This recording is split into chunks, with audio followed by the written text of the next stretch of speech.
નમસ્કાર મિત્રો, આજે હું અને મારા ધર્મપત્ની શ્રી રમણીકભાઈ કોટડિયા સાહેબને આણંદ ખાતે મળ્યા હતા.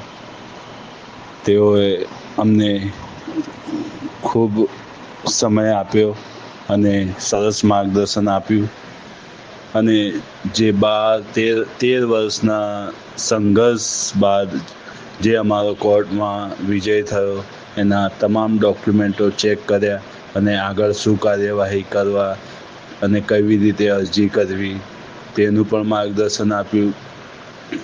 અને જો થોડું જતું કરવાની ભાવના અને જે એમનું મંત્ર છે સર્વજન સુખાય સર્વજન હિતાય, એમાં જે ડોક્યુમેન્ટો ચેક કરતા જણાઈ પણ આવ્યું હતું સ્પષ્ટ કે જે અધિકારીઓએ ભૂલ કરેલા છે ડોક્યુમેન્ટમાં અને તમામ ક્ષતિઓ પણ જણાય છે, છતાં પણ આપણે જે મન મોટું રાખીએ અને જે એમને માર્ગદર્શન આપ્યું તેનાથી હું અને મારા પત્ની ખૂબ જ પ્રભાવિત થયા અને તેમને કોટી કોટી વંદન છે.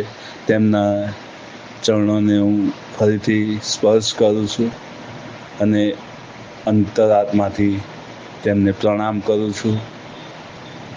જય હિન્દ, જય ભારત.